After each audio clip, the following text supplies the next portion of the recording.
திருவரை நேரம் பைபிள் அவர் presented by the National Bible College. கிறிஸ்துவின் சபையார் உங்களை வாழ்த்துகிறார்கள். Satellite Bible School. வணக்க நேயர்களே, கிறிஸ்துவுடன் சகோதர சகோதரிகளே, இயேசு கிறிஸ்துவின் நாமத்தினாலே உங்களை வாழ்த்தி இந்த நிகழ்ச்சிக்கு உங்களை வரவேற்பதிலே மிகுந்த மகிழ்ச்சி.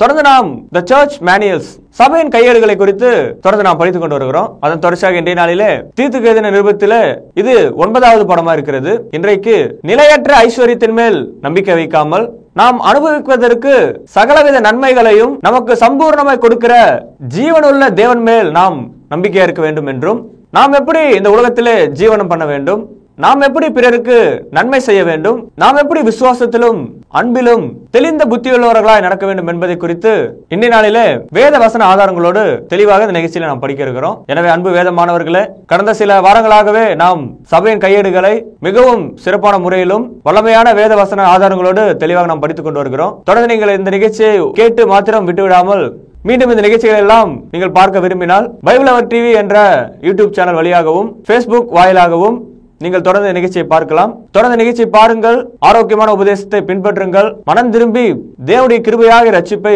பெற்று தேவனுடைய ஆசீர்வாதத்தை பெற்றுக் கொள்ளுங்கள். இன்றைய நாளிலும் கூட நமது போதகர் டாக்டர் பீட்டர் சாலமோனே அவர்கள் நற்செய்தி அளிப்பார். வணக்கம். தேசிய வேதாகம கல்லூரி மாணவ கண்மணிகளே, தோழர்களே, அருமை பெற்றோரே, உலகளாவிய என் தமிழ் சொந்தங்களே, மீண்டுமாக த நேஷனல் பைபிள் காலேஜ் வழங்கும் ஆன்லைன் வகுப்புகளுக்கு உங்களை வரவேற்கிறதுல மகிழ்ச்சி அடைகிறோம்.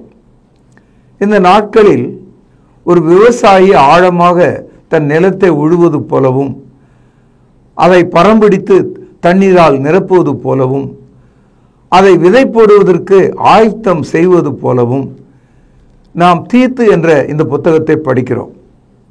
அப்போஸ்தலனாகிய பவுல் தனக்கு 2 கண்களாக தீமோத்தேயுவையும் தீத்துவையும் பார்க்கிறார். இந்த 2 பேரும் ஏறக்குறைய சம வயது உள்ளவர்கள். ஒரு 30 வயதில் அவர்கள் இருந்திருக்கலாம். அன்பு தோழர்களே, இன்றைக்கு கர்த்தருடைய வேலை செய்வதற்கு வைராக்கியமும் தேவ வசனமும் தெரிந்த ஊழியக்காரர்கள் அவசியம். இது 2 இல்லாமல் பைபிளை தூக்கி கொண்டு ஒரு ஊழியம் செய்வதாக இருந்தால் அவர் ஏறக்குறைய ஒரு பிச்சைக்காரை போல தான் இருப்பார். காரணம் என்னன்னா, பைபிளை சொல்லி பைபிளை எடுத்து காண்பித்து உதவி பெறுகிற ஒரு மனிதனாகவே அவர் இருப்பார். மாறாக தேவனுக்கு என்று வைராக்கியமாக யோவான் ஸ்நானனை போல ஒரு வனாந்தரத்திலே நின்று ஊழியம் செய்கிறவனாக, வனாந்தரத்தில் அவருக்கு என்ன கிடைக்கும்? காட்டுத்தேனும் வெட்டுக்கிளியும் தான் இருந்தது. அதுபோல கர்த்தருடைய ஊழியக்காரர்கள் தங்களுடைய வயிற்றுக்காக ஊழியம் செய்யாமல் கர்த்தருடைய சித்தம் செய்யும்படி வைராக்கியம் உள்ள மக்களாக, எஜமானனின் குரலாக, the voice of the master நீங்கள் மாற வேண்டும். பவுல் அப்போஸ்தலர் எவ்வளோ முயற்சி எடுத்து நல்ல சொற்களை, பதங்களை அவர் கையாளுகிறார். குறிப்பாக தீமோத்தேயுக்கும் தீத்துவுக்கும் தெரிந்த பண்பாடு அன்றைய காலத்தில் ரோமர்களுடைய பண்பாடு. காரணம், ரோமர்கள் அக்காலத்தில் ஆட்சி செய்து கொண்டிருந்தாங்க. அவங்களுடைய பேச்சு, நடை, அவங்களுடைய உதாரணம் இதெல்லாம் அவங்களுக்கு பிரபலமாக இருந்தது. குறிப்பாக முதல் நூற்றாண்டு காலத்தில் வாழ்ந்த மனிதர்கள் எப்படியாவது ரோம பேரரசனை சந்திக்க வேண்டும், அவனுக்கு முன்பாக போய் முழங்கால் படியிட்டு கைகளை தூக்கி பேரரசனை வாழ்க என்று சொல்ல வேண்டும் என்ற ஒரு ஆசை இருந்தது. ஆனால் அது எல்லாருக்கும் நிறைவேறாது. அதாவது ரோம பேரரசனை வாழ்க என்று சொல்லும்போது அது தகுதியான வார்த்தையாக அக்காலத்தில் அந்த மக்கள் மத்தியில், அந்த கலாச்சாரத்தில் எண்ணப்பட்டது. அன்பு சகோதரர்களே, பவுல் அப்போஸ்தலர் தீமோத்தேயுக்கு எழுதும் போதும் தீத்துக்கு எழுதும் போதும் worthy of saying என்ற ஒரு வார்த்தையை பயன்படுத்துகிறார். அதாவது இந்த வார்த்தை உண்மையாக இருக்கிறது, இந்த வார்த்தை தகுதியாக இருக்கிறது என்ற சொல்லை அவர் பயன்படுத்துகிறார். தீத்து 3வது அதிகாரம் 8வது வசனம், இந்த வார்த்தை உண்மை உள்ளது. இப்படிதான் அக்கால பேரரசனுக்கு முன்பாக மனிதர்கள் நிற்க வேண்டும், வாழ்த்த வேண்டும். 1 தீமோத்தேயு 15வது வசனம், பாவிகளை ரட்சிக்க கிறிஸ்து இயேசு உலகத்தில் வந்தார் என்கிற வார்த்தை உண்மையும் எல்லா அங்கீகரிப்புக்கும் பாத்திரம் உள்ளது. அன்பு சகோதரர்களே, உண்மையும் எல்லா அங்கீகரிப்புக்கும் பாத்திரமான ஒரு வார்த்தை, worthy of all acceptation என்று சொல்லுகிறார். சகோதரர்களே, கிறிஸ்தவர்களாகிய நாம் ரட்சிக்கப்படும் போது தேவன் நமக்கு தந்த வார்த்தை இயேசு கிறிஸ்து தேவனுடைய குமாரன் என்ற அறிக்கையில் தான் இருக்கிறது.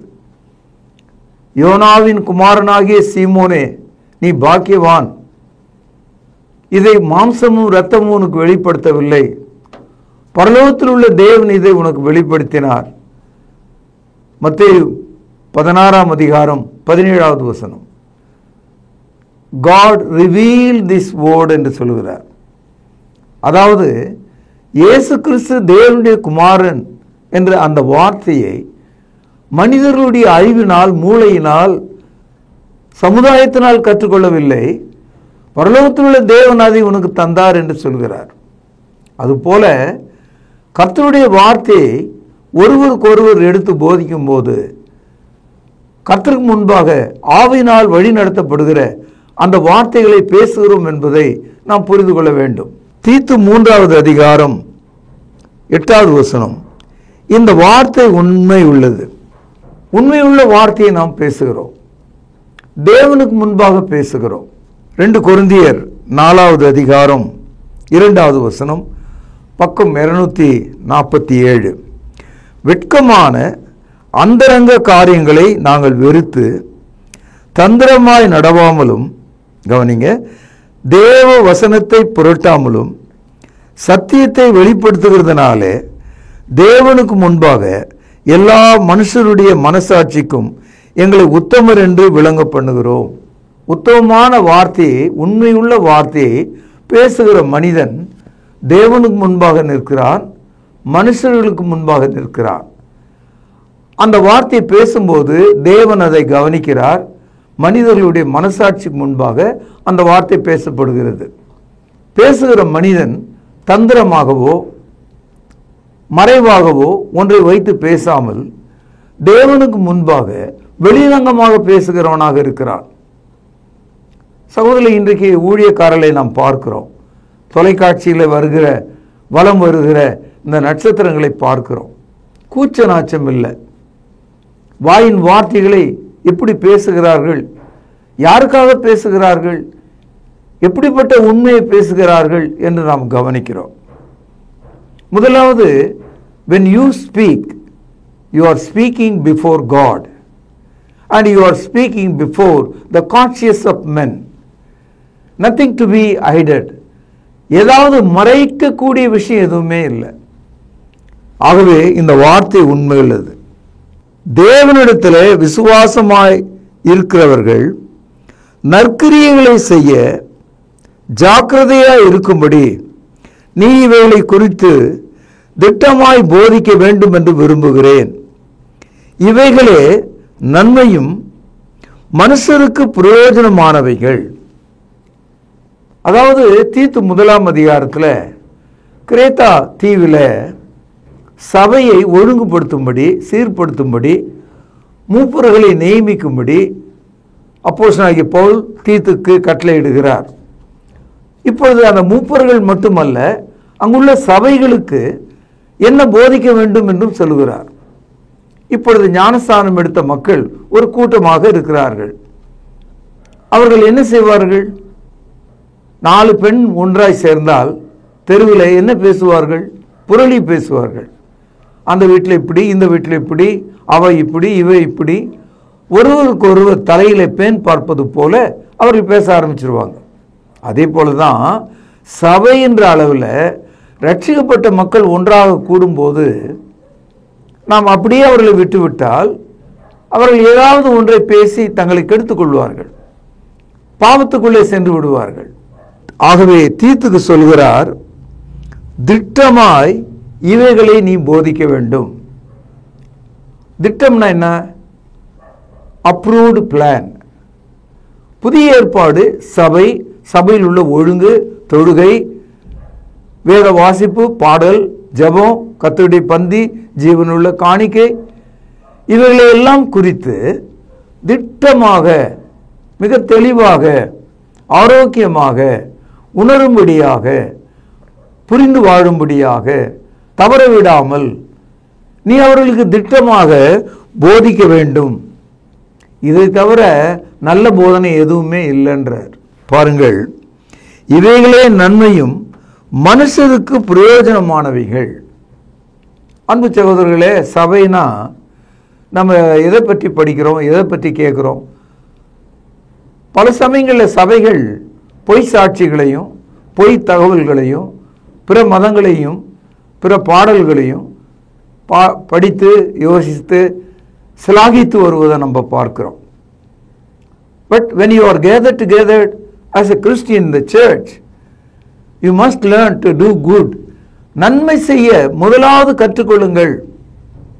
எதையாவது கொடுத்து மக்களை காப்பாற்றுங்கள், உதவி செய்யுங்கள், தேற்றுங்கள், தரையிலே விழுந்த மனிதனை தூக்குங்கள், வியாதியஸ்தர்களை மருத்துவமனைக்கு கொண்டு செல்லுங்கள், ஏழைகளுக்கு உதவி செய்யுங்கள், ஆகாரம் கொடுங்கள், வஸ்திரம் கொடுங்கள். என் அன்பு தோழர்களே, உலகம் முழுதும் கடந்த 2000 ஆண்டுகளாக கிறிஸ்துவ இதை தான் செய்யுது. உலகத்தில் எந்த உலக நிலப்பரப்பில் எங்கே என்ன நடந்தாலும், பூகம்பம், சுனாமி, போர் எது நிகழ்ந்தாலும், அல்லது ஒரு கொள்ளை நோய், கிறிஸ்தவர்கள் முதல்ல கரம் நீட்டுவதை பார்க்கிறோம். எந்த தேசத்துக்கு வேணா போங்க, ரொம்ப ஆச்சரியமாக இருக்கும் எனக்கு. இந்த ஆப்பிரிக்க தேசத்தில் மகா ஏழைகளான ஜனங்கள் இருக்காங்க. அவங்க என்ன உடை போட்டிருக்காங்கன்றத நீங்கள் தொலைக்காட்சியில் பாருங்கள். எல்லாமே மேலை நாட்டு ட்ரெஸ்ஸை போட்டுட்டு இருப்பாங்க, காட்டுவாசிகள் போட்டுட்டு இருக்காங்க. அது எப்படி அவனுக்கு கிடைச்சது? ஜீன்ஸ் போட்டிருக்கான். பெண்கள் உள்ளாடை போடுகிறார்கள். கர்த்தருடைய பிள்ளைகள் இயேசுவின் நாமத்தில் செய்த நற்கிரியைகள் அவைகள். வேற யாரும் பைத்தியம் பிடிச்சி அதெல்லாம் அனுப்பல. கர்த்தருடைய பிள்ளைகள் ட்ரக் ட்ரக்காக, கப்பல் கப்பலாக ஏழைகளுக்கு அதை செய்கிறார்கள். அன்பு தோழர்களே, தீத்து பலமாக போதிக்கப்படுகிறார். நீ சகோதரருக்கு திட்டமாய் இவைகளை போதிக்க வேண்டும் என்று சொல்கிறார். 1 பேதுரு 1:17 அன்றியும் பட்சபாதம் இல்லாமல் அவனவனுடைய கிரியைகளின்படி நியாயம் தீர்க்கிறவரை நீங்கள் பிதாவாக தொழுது கொண்டு வருகிறபடியால் இங்கே பரதேசிகளாய் சஞ்சரிக்கும் அளவும் பயத்துடனே நடந்து கொள்ளுங்கள். உங்கள் முன்னோர்களால் பாரம்பரியமாக நீங்கள் அனுசரித்து வந்த வீணான நடத்தையினின்று அழிவுள்ள வஸ்துக்களாகிய வெள்ளினாலும் பொன்னினாலும் மீட்கப்படாமல். அன்பு சகோதரர்களே, பொன்னும் வெள்ளியும் ஆசையாக விருப்பமாக இருக்கிற ஒரு பொருள். ஆனால் அது நம்மை பரலோகத்துக்கு கொண்டு செல்லாது. அதை நாம் உலகத்தில் விட்டு செல்வோம். ஆகவே நாம் பலவிதமான பாரம்பரியங்களிலிருந்து வந்திருக்கிறோம். நம்முடைய பழக்க வழக்கங்கள் வெவ்வேறுபட்டது. ஆகவே நாம் என்ன செய்யலாமா? நாம் ஜீவனுள்ள தேவனை தொழுது கொள்கிற ஜனங்களாக இருக்கிறதுனால நம்முடைய இனத்து மக்கள் மத்தியில், மொழி பேசும் மக்கள் மத்தியில் அவர்களுக்கு வேண்டிய சகாயத்தை நாம் செய்கிறவர்களாய் இருக்க வேண்டும். அவர்களுக்கு உதவி கரங்களை நாம் நீட்ட வேண்டும். 1 தீமோத்தேயு 6:17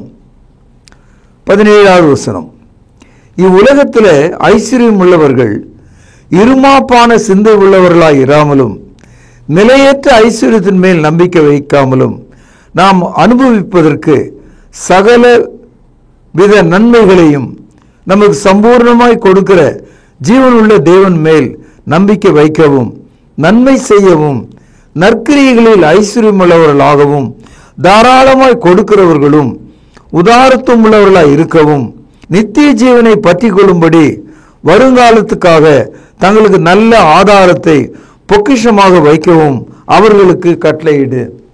ஏறக்குறை இதே கருத்தை தான் தீமோத்தேயுக்கு சொன்னதை தீத்துக்கும் சொல்கிறார். நற்கிரியைகளை செய்யுங்கள் என்று சொல்கிறார். when you do the good things in your life, sharing your life, uplifting your fellow men, உன்னுடைய இனத்தை ஜனத்தை நீங்கள் கை தூக்கி விடும்போது, காப்பாற்றும் போது, அவர்களுக்கு சமூக அந்தஸ்தை நாம் வழங்கும் போது தேவனுக்கு அது பிரியமா இருக்கிறது. நாம் செய்கிற இந்த கிரியைகள் இயேசு கிறிஸ்துவினுடைய 2வது வருகையில நமக்கான ஆதாரமாக பொக்கிஷமாக இருக்கிறதா.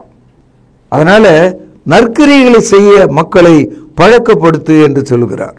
இப்பொழுது தீத்து 3வது அதிகாரம் 9வது வசனம்.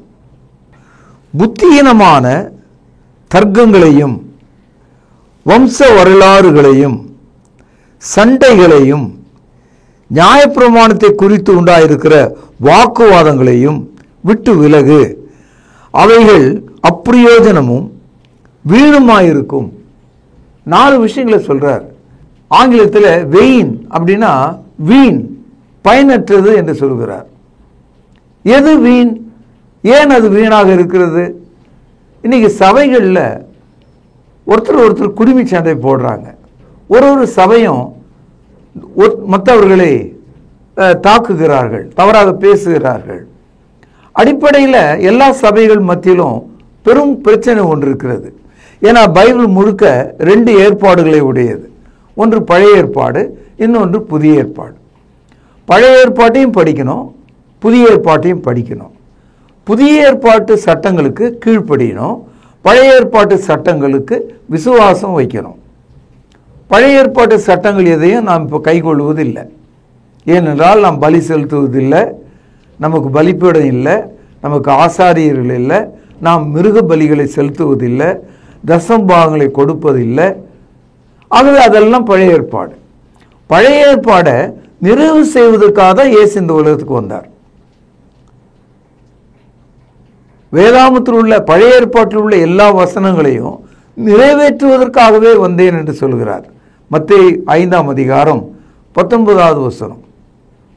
நியாயப்பிரமாணத்தில் எழுதப்பட்டவைகள் அனைத்தும் நிறைவேறத்தக்கதாக இயேசு இந்த உலகத்திற்கு வந்தார்.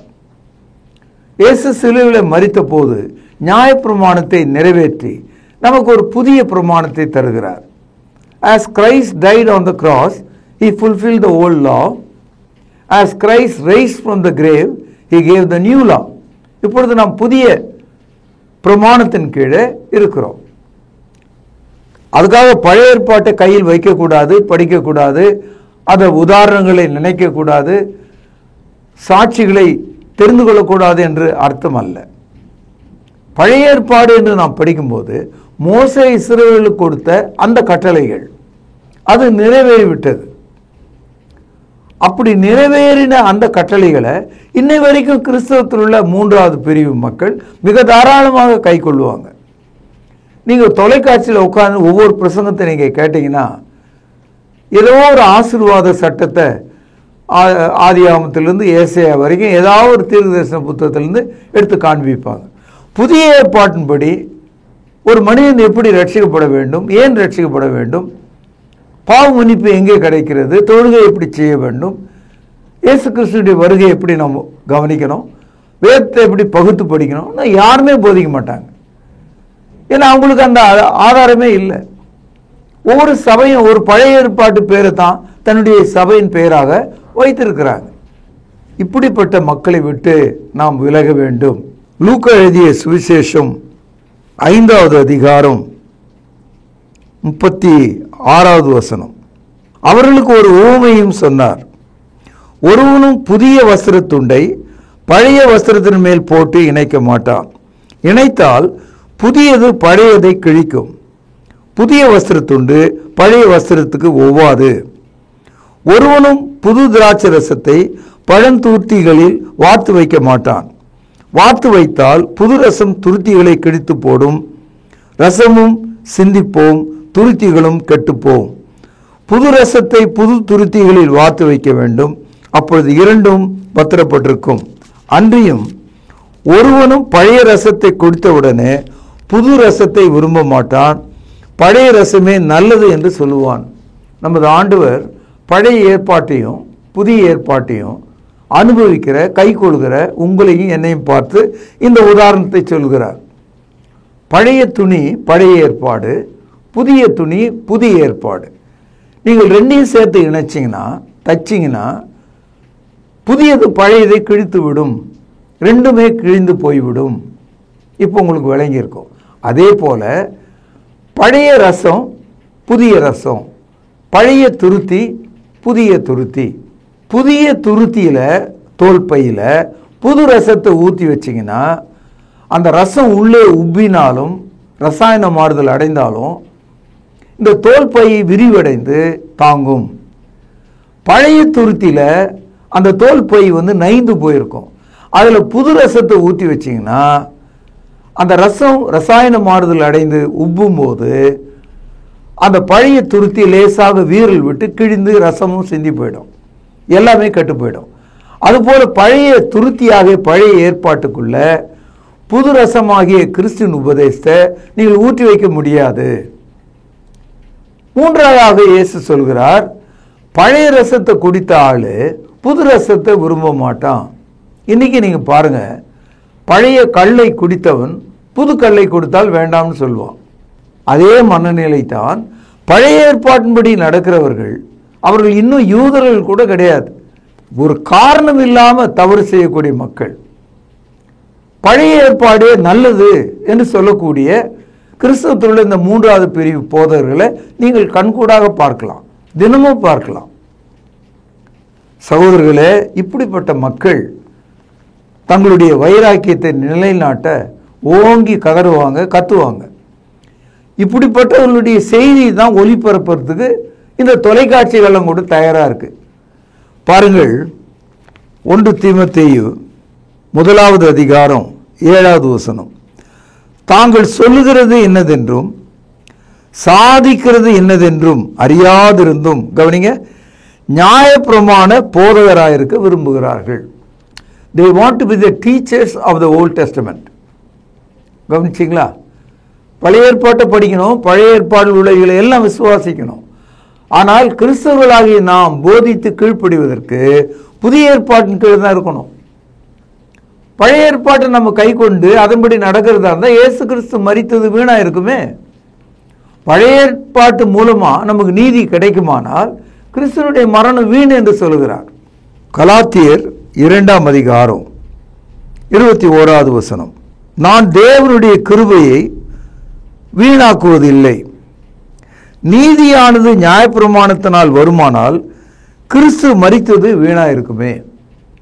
பழைய ஏற்பாட்டு மூலமா நம்முடைய பாவ மன்னிப்பு நமக்கு கிடைத்த ரட்சிப்பாகிய இந்த நீதி வருமானால் இயேசு கிறிஸ்து மரித்தது வீணா போகுமே.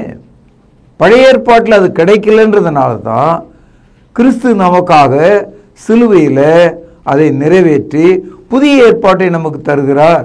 ரோமருக்கு எழுதிய நிருபம் 10வது அதிகாரம் 2-3 வசனங்கள். தேவனை பற்றி அவர்களுக்கு வைராக்கியம் உண்டென்று அவர்களை குறித்து சாட்சி சொல்கிறேன், ஆகிலும் அது அறிவுக்கேற்ற வைராக்கியம் அல்ல.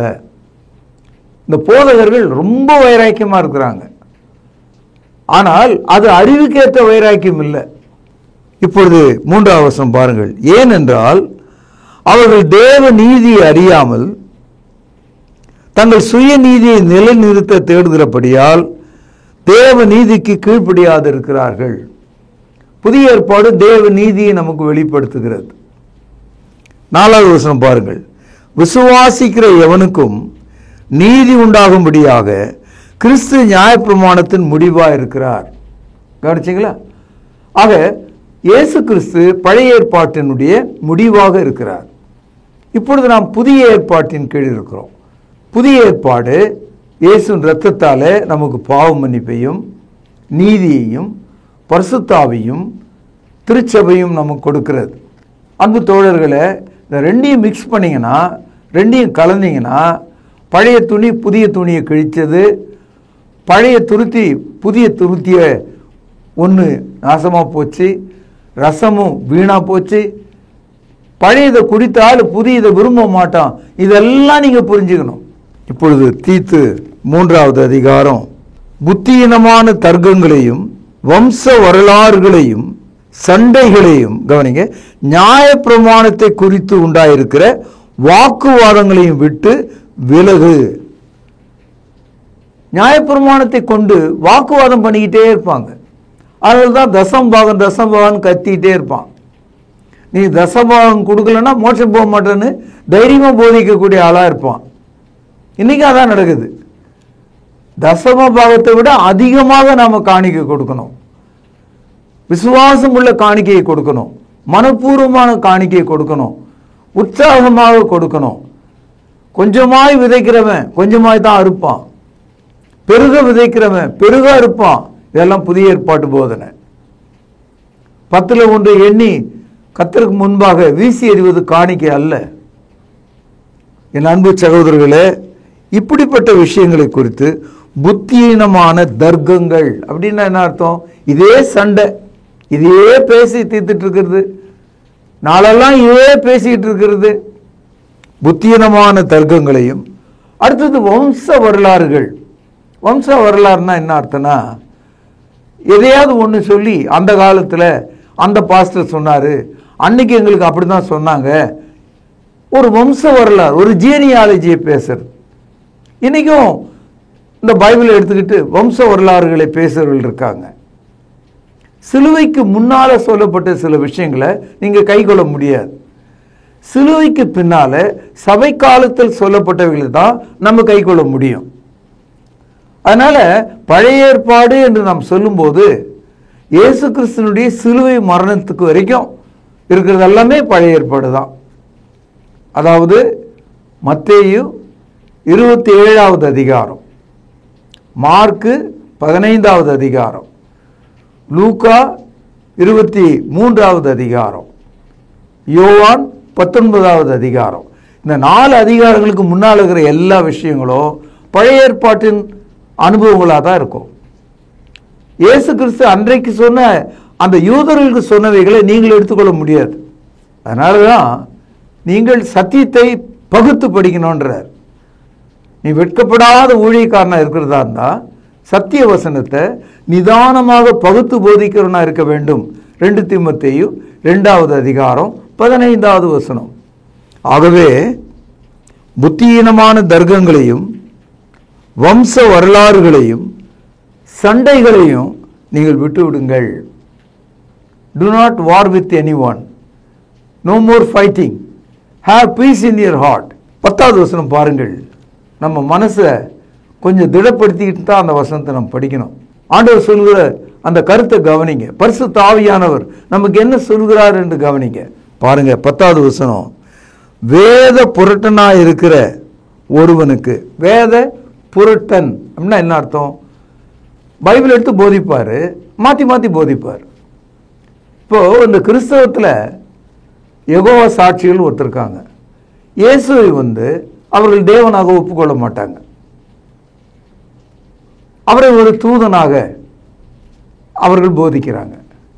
இதே போதனையை கிறிஸ்டின் சபையில், புதிய ஏற்பாட்டு சபையில் நிறைய பேர் செய்துட்டு இருக்காங்க. இன்னைக்கு வெட்கக்கேடான ஒரு காரியம். இயேசு தேவனாக இருக்கிறார் என்று புதிய ஏற்பாடு போதிக்கிறது. தேவத்துவத்தின் பரிபூர்ணம் எல்லாம் அவருக்குள் வாசமா இருக்கிறது. கொலோசியர் 2ஆம் அதிகாரம் 9வது வசனம். நானும் பிதாவும் ஒன்றா இருக்கிறோம், என்னை கண்டவன் பிதாவை கண்டான். என் அன்பு சகோதரர்களே, இதையெல்லாம் பகுத்து படிக்கணும். பார்க்கறதுக்கு யெகோவா சாட்சிகள் பைபிள் வச்சிருப்பாங்க, அவங்களால மொழிபெயர்த்த ஒரு பைபிள் வச்சிருக்காங்க. வீடுகள் தோறும் கலகம் செய்கிறாங்க. அதே போல தான் இந்த ஆட்களும் செய்கிறாங்க. அதே போல மார்மன் ஒரு பெரிய சபை இருக்கு. அவர்கள் இந்த பைபிளை கையில் வச்சிருக்கும் போது இன்னொரு புத்தகத்தை வச்சிருக்காங்க. அவங்க என்ன சொல்றாங்க? ஜோசப் ஸ்மித் என்ற ஆளு 18வது நூற்றாண்டில் மார்மன் என்ற ஒரு தூதனை சந்தித்தான். அந்த தூதன் தங்க தட்டுகளில் இந்த வசனங்களை எல்லாம் அச்சடித்து அவனிடத்தில் கொடுத்தார். இன்னைக்கும் அவங்க அந்த புத்தகத்தை வச்சிருக்காங்க. அதனால அவங்க தங்களை மார்மனிஸ்ட் என்று சொல்கிறார்கள். பெரிய அளவில் இருக்காங்க. 1க்கு மேற்பட்ட திருமணங்களை அவர்கள் ஆதரிக்கிறாங்க. இதுக்கெல்லாம் பழைய ஏற்பாட்டினுடைய ஆதாரங்களை காட்டுறாங்க. மோசே ஆபிரகாமுடைய வாழ்க்கையில் 2 மனைவி இருந்திருக்காங்க பாருங்க, அதில் ஒன்றும் தப்பு இல்லை. இன்னும் சொல்லவா வேணும்? அமெரிக்காவில் இருக்கிற ஜனங்களுக்கு இப்படிப்பட்ட போதனை என் அன்பு சகோதரர், இதுதான் இஸ்லாமும் போதிக்குது. ஒன்றுக்கு மேற்பட்ட மனைவியை வைத்துக் கொள்ளலாம். அன்பு சகோதரர்களே, இதெல்லாம் இந்த மாதிரி ஏராளமான பிரிவுகள் கிறிஸ்தவ சபைகளில் இருக்கு. பரிசுத்த ஆவி மறுதலிக்கிறவங்க இருக்காங்க, கர்த்தருடைய பந்தியை மறுதலிக்கிறவங்க இருக்காங்க. சொல்வது ஒன்று, செய்வது ஒன்று. அதுதான் சொல்றாரு, வேத புரட்டனா இருக்கிற ஒருவனுக்கு 2 தரம் புத்தி சொன்ன பின்பு அவனை விட்டு விலகு. புதிய ஏற்பாட்டில் 36 இடங்கள்ல தொழுகை, ஆங்கிலத்தில் வர்ஷிப் என்ற வார்த்தை இருக்கு. இன்னைக்கு இந்த கிறிஸ்தவர்கள் எல்லாரும் நீங்க பாருங்க, ஆராதனைன்னு சொல்றாங்க. ஆராதனைனா விக்கிரக வழிபாடு செய்வதற்கான வார்த்தை அது. அப்படி இருக்கும்போது இதே கிறிஸ்தவர்கள் ஒரு நோட்டீஸ் போடும்போது, ஒரு விளம்பரம் போடும்போது, இங்கிலீஷில் போடும்போது வர்ஷிப்னு போடுறாங்க, தமிழில் போடும்போது ஆராதனைன்னு போடுறாங்க. இதே குற்றத்தை இந்த கிறிஸ்டியன் சபை என்றவர்கள் கூட எங்கும் செய்து கொண்டிருக்கிறாங்க. அவர்கள் திருந்த வேண்டும், இந்த ஜென்மங்கள் மாற வேண்டும். தொழுகை என்று நாம் சொல்லும்போது தேவன் ஆவியா இருக்கிறார் என்று ஒப்புக்கொள்கிறோம்.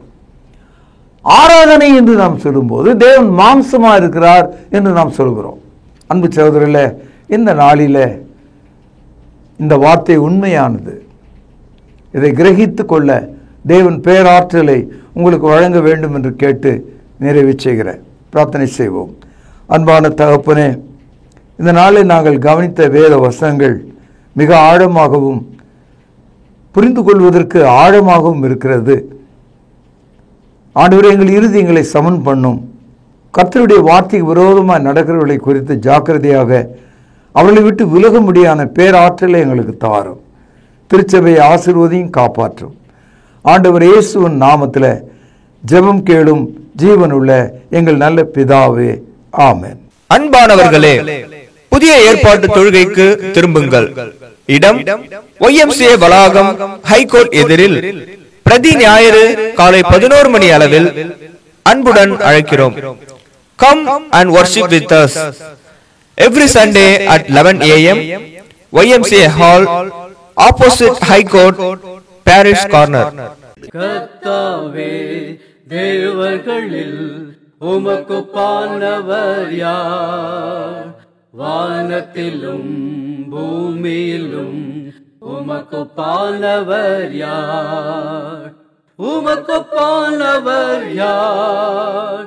உமக்கு பானவர் யார்? வானத்திலும் பூமியிலும் உமக்கு பானவர் யார்? வானத்திலும் பூமியிலும் உமக்கு பானவர் யார்? தொடர்பு கொள்ள வேண்டிய முகவரி: திருமறை நேரம், 58 சர்ச் தெரு, குமரன் நகர், சென்னை 6,82,000. தொலைபேசி எண் 044255008882. செல்போன் 9385500882.